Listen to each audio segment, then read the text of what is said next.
between 1958 and 1961, France did something absolutely horrible.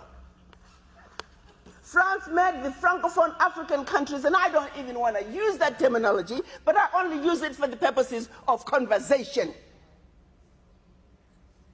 The 14 countries which were formally, but still colonized by the French, they were forced to sign a document that they called the Pact for the Continuation of Colonization. You heard me. The Pact for the Continuation of Colonization. If you want your independence, you must sign this. Guinea, Secretary said absolutely not. Mali said absolutely not. France, pack your bags and go on back home. France could not believe it. Could not understand that an African country, these monkeys, do not want to be affiliated to France. They said, we will show you. So history tells us France went into those two countries, took everything that they thought they had brought to those two countries, including the last teaspoon and chair, proceeded to pour concrete into the sewage pipes, completely devastating the two economies. The then newly appointed president of Ghana, Kwame Nkrumah, in his efforts to rescue these two economies, created the first ever union of any African states, Ghana, Guinea, and Mali. But what that did was it made the other African countries realize that if they go against France, this was the fate that was waiting them. So what did they do? Wave the paper. And they signed. What did the Pact say? One. The Pact said, you monkeys, you don't know how to manage your money.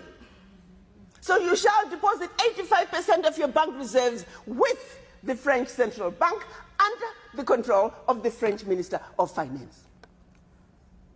And that France is going to take your deposits from the individual countries, pool them together, invest them in the French stock market under the French name. And you, monkeys, you may or may not know the returns. Latest figures are showing this is still going on since 1958. France today is collecting out of Africa over $500 billion before investing. And when they finish investing this money, for every 14 billion out of Africa, they're recognizing over 300 billion. Now do the math. So when it's actually said and done, France is taking out of Africa trillions of dollars every year, and we, the poor Africans, are gladly giving it to France. And the same France has the audacity to look at us and call us poor people. 1958. They went further with the Pact. You see, we will also print your own money. We will print your money for you. They instituted what they were calling the CFA, special currency for the African countries, and that only France can print that money for you.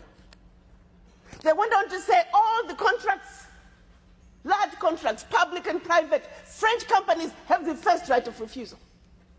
All your minerals discovered, yet to be discovered, France has the first right of refusal. Now, my brothers and sisters, if one of you was to wake up one morning and you're president of one of those countries, and your chief of staff walks in first day and starts reading you out the do's and don'ts as stipulated by the Pact for the Continuation of Colonization, what power do you have? None. And the same countries that are stealing from Africa, they have the audacity to look at Africa and say, Africans, what's wrong with you? Why can't you all take care of yourselves? Well, let's start by leaving our $500 billion on the continent. But what they do instead, they want to throw you with a smoke screen. Your African leaders are corrupt. Well, you know, I gave you that. I mean, not all African leaders are corrupt. Africa is a family. No family is complete without crazy Aunt Sally and crazy Uncle Tom. Nobody's perfect. Okay, fine, so I'll give you that. Their own figures are saying 50 billion is getting out of Africa from corruption. Fine, I give you that. But you do not want me to engage in a conversation that's solely limited to the $50 billion out of Africa through corruption. First, you don't tell me where it's going. You simply tell me it's getting out of Africa.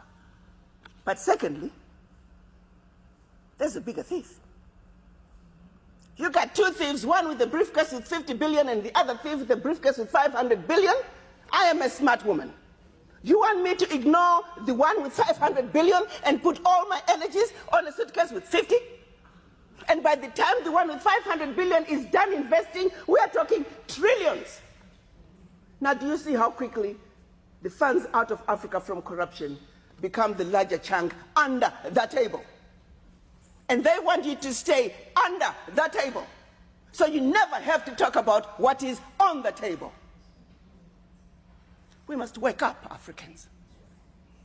We must think about our situations.